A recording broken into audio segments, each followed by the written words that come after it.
तो पिछले एपिसोड में आपने देखा कि किस तरह से मैं अपने पहले सोलो ट्रिप पर निकला अपने होम टाउन रांची से न्यू दिल्ली, और न्यू दिल्ली से बस लेकर मैं पहुंचा हरिद्वार। हरिद्वार पहुंचकर मैंने किया गंगा स्नान और फिर निकल पड़ा अपने चमोली स्थित बद्रीनाथ धाम के सफ़र पर, जिसमें हरिद्वार से सफ़र का मज़ा लेते हुए मैं पहुंचा देवप्रयाग, जहां मैंने देखा अलकनंदा नदी और भागीरथी नदी का संगम। जिसके बाद मैं पहुंचा जोशीमठ, जहां मैंने स्टे किया और फिर अगली सुबह मैं निकल पड़ा बद्री विशाल धाम के लिए, जहां रास्ते में मुझे दिखा हनुमान चट्टी, जिनके दर्शन के बाद मैं चल पड़ा और आखिरकार सिर्फ 10 किलोमीटर के बाद मैं पहुंच गया बद्री विशाल धाम। और वहां पहुंचकर मैंने फैसला किया कि मैं मंदिर दर्शन के लिए कल जाऊंगा और आज मैं घूमूंगा माना गांव, वसुधारा फॉल, जो कि आपको आज की इस वीडियो में देखने को मिलेगा। तो अभी मैं जा रहा हूँ लंच करने बाहर। मैं लंच करने के लिए यात्री निवास के अंदर गया था बट वहाँ उन्होंने कहा कि लंच की टाइमिंग 1 से 2 बजे तक ही रहती है, और चूँकि अभी 2:30 बज गए हैं तो लंच मुझे नहीं मिलेगा, यहाँ बाहर ही कहीं कर लेंगे। ऑलराइट, तो लंच हो गई है और मैं चल पड़ा हूँ भारत के आखिरी गांव माणा गांव की ओर, जो कि बद्रीनाथ से करीब 3.5 किलोमीटर की दूरी पर है। और सामने जो आप ये देख रहे हो ये हेलीपैड है बद्रीनाथ का, और बगल से बह रही है अलकनंदा नदी। बद्रीनाथ से माणा गांव की दूरी महज 3.5 किलोमीटर की है। बद्रीनाथ से लेकर माणा गांव तक के बीच का जो ये रास्ता है दोस्तों, ये बेहद ही खूबसूरत घाटियों से घिरा हुआ है, और बगल से ही अलकनंदा नदी बहती है। केवल आधे रास्ते क्रॉस करने के बाद मैं पहुंचा एक ऐसे खूबसूरत झरने के पास, जो कि बेहद ही आकर्षक था, और उस झरने के ऊपर चढ़कर मैंने उन नज़ारों को अपने कैमरे में कैद किया।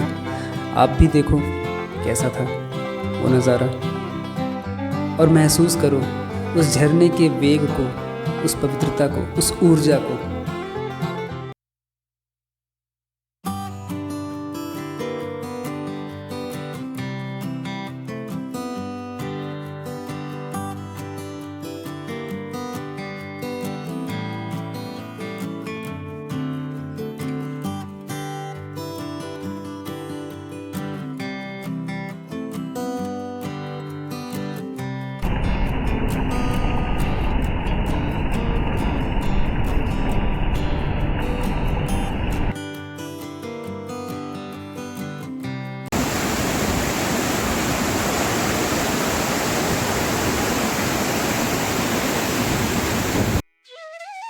तो दोस्तों मैं आ गया हूँ उत्तराखंड के चमोली में स्थित भारत के आखिरी गांव माणा गांव में।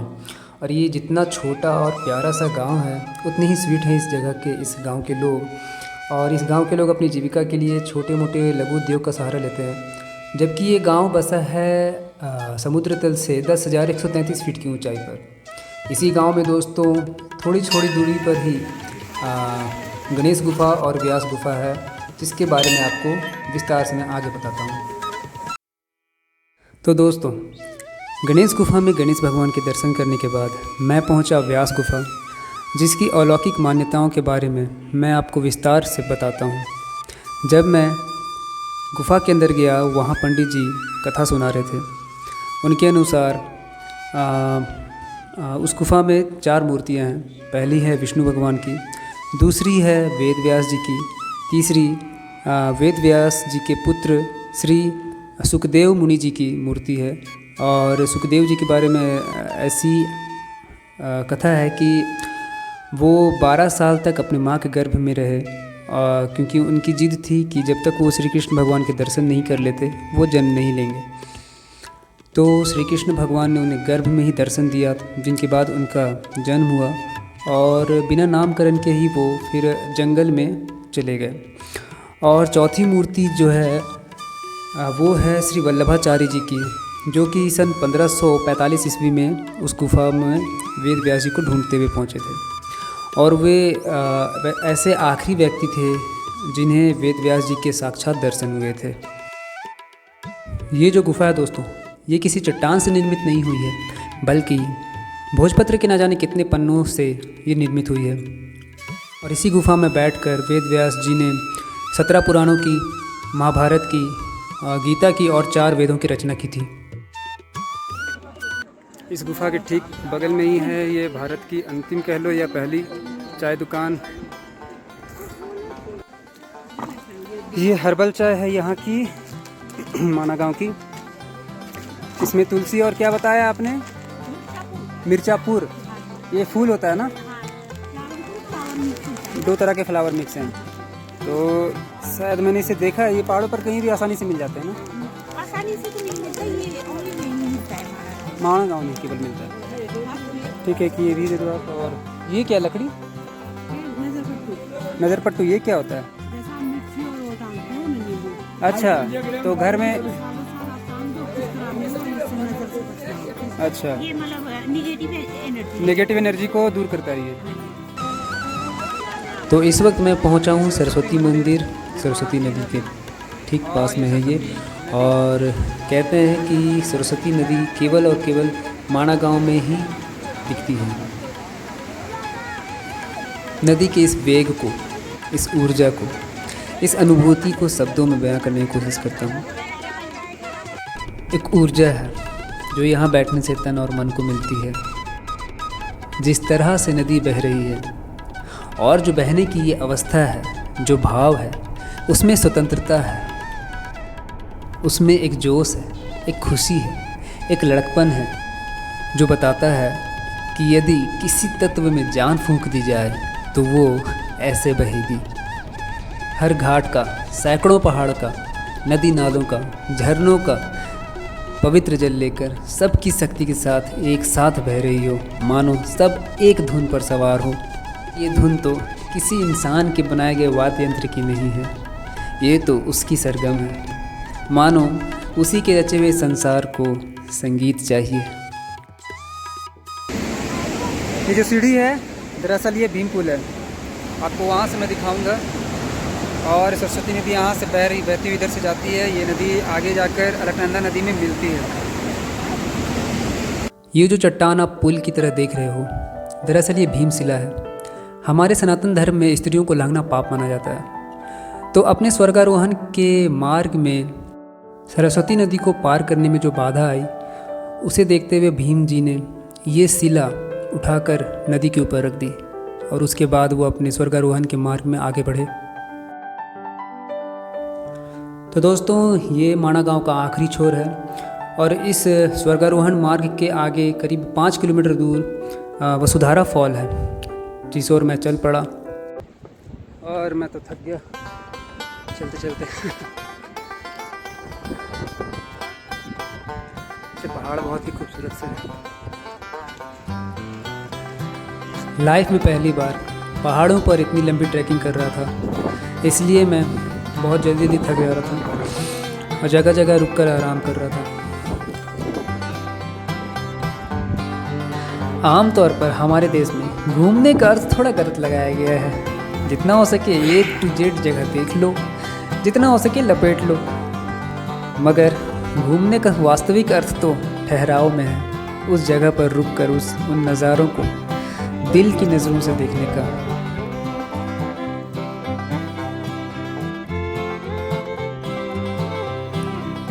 उस जगह पर जिस आध्यात्मिक अनुभूति को मैं महसूस कर रहा था, शायद उसे शब्दों में बयां नहीं कर सकता मैं।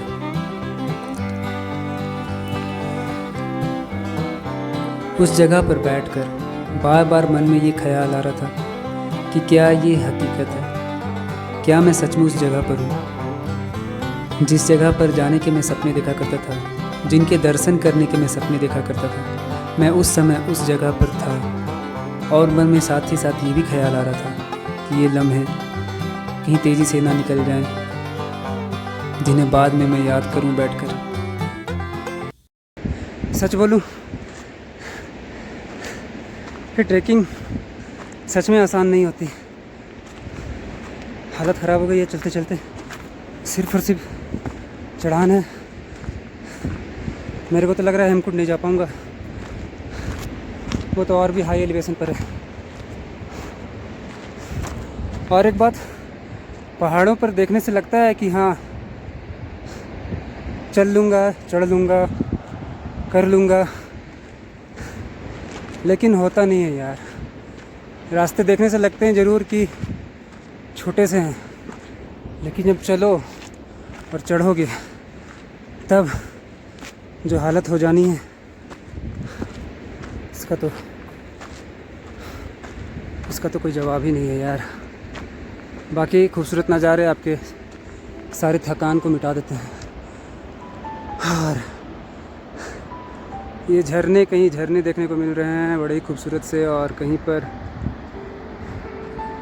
ग्लेशियर, पहाड़ बर्फ से ढके हुए।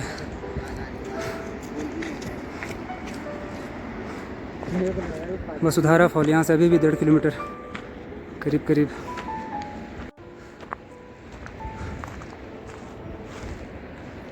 वो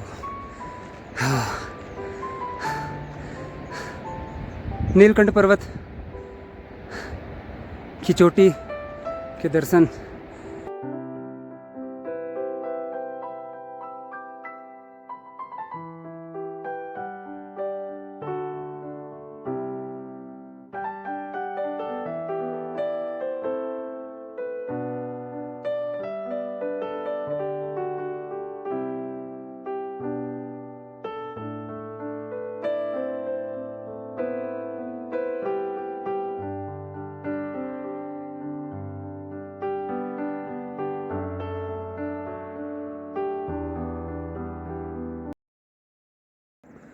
इतने खूबसूरत नज़ारे हैं यार कि सारी थकान मिट जाती है।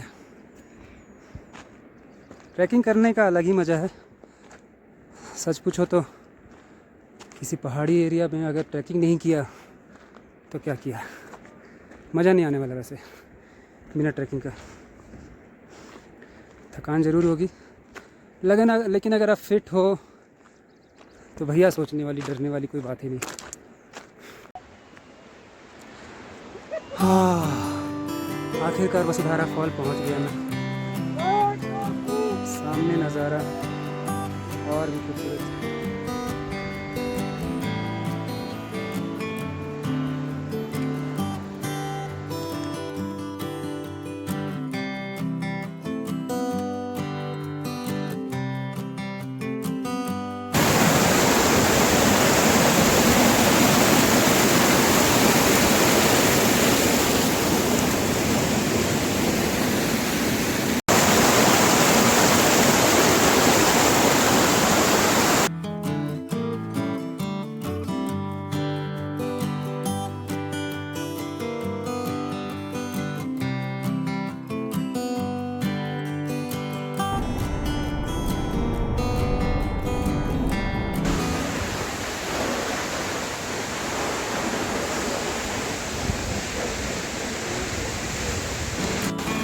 वसुधारा फॉल के बारे में एक रोचक मान्यता है। कहते हैं कि इसका जल पापी लोगों पर नहीं गिरता।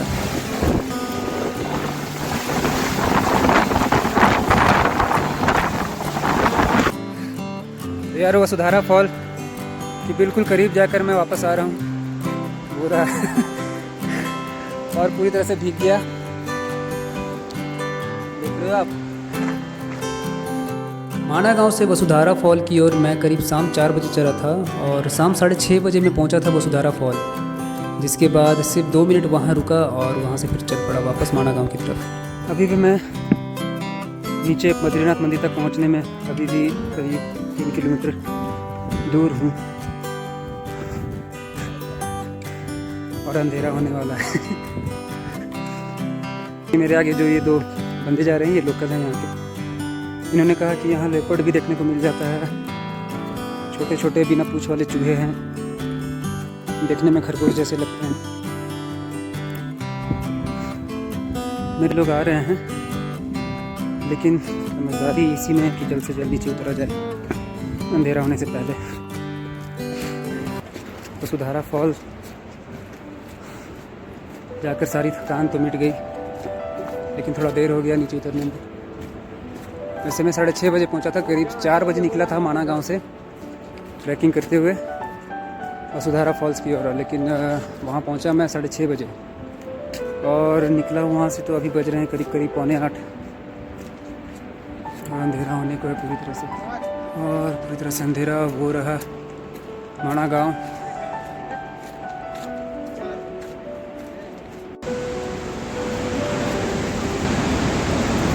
सरस्वती मंदिर जो निर्माणाधीन है।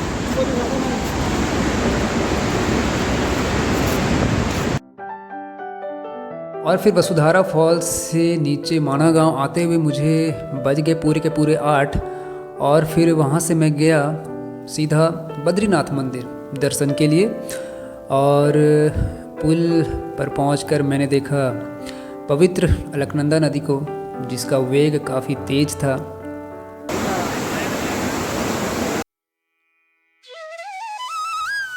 और रात में मंदिर की सजावट, लाइटिंग और खूबसूरती बस देखते ही बन रही थी, इसने जैसे मंत्रमुग्ध कर दिया हो।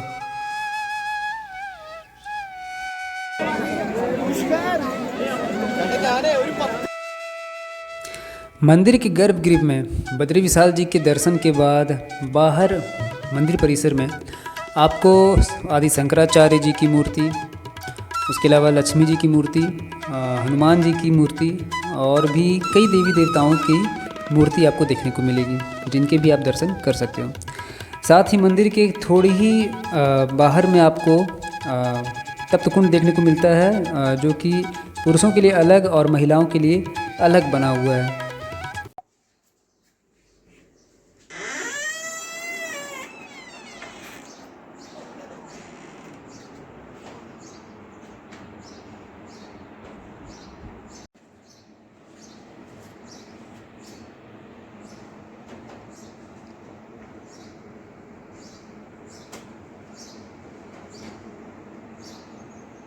के लिए दर्शन आप किसी भी चारधाम यात्रा में जाएंगे, आपको अपना रजिस्ट्रेशन का यात्रियों का पर्ची टोकन निकलवाना होता है। मैंने बद्रीनाथ धाम का जो है टोकन यहाँ से निकलवाया है कि अपना पंजीकरण का सत्यापन करवाकर दर्शन।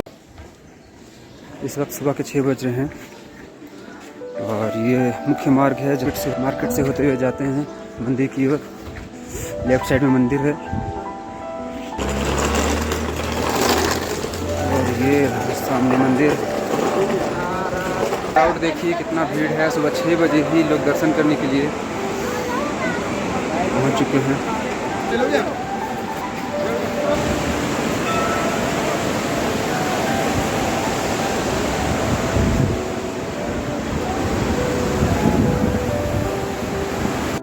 दोस्तों, तपकुंड पहुंचते ही मैंने उसमें डुबकी लगाई और मुझे लगता है कि 40-45 डिग्री सेल्सियस इतना गर्म पानी होगा उस तपकुंड का।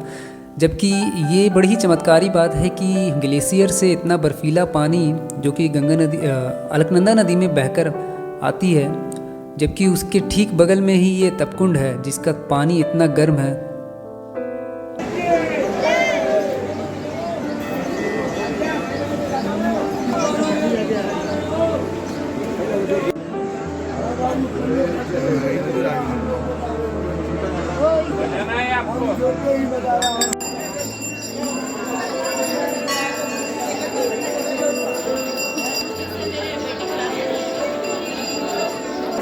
इस वक्त मंदिर में भोग लग रहा है और मंदिर के द्वार बंद हैं इस वक्त। मैंने तो दर्शन कर लिया, अब मैं वापस जा रहा हूँ।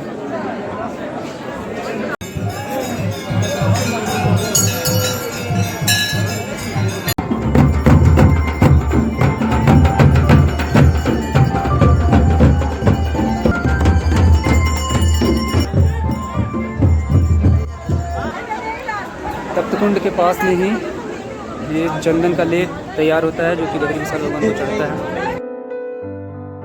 इस एपिसोड में इतना ही। इस सीरीज के आखिरी एपिसोड में मैं आपको दिखाऊंगा कि किस तरह से मैं बद्रीनाथ से टुंगनाथ तक के आखिरी और सबसे खूबसूरत सफ़र पर गया, जहां मेरा फ़ोन पानी में डूबकर ख़राब हो गया।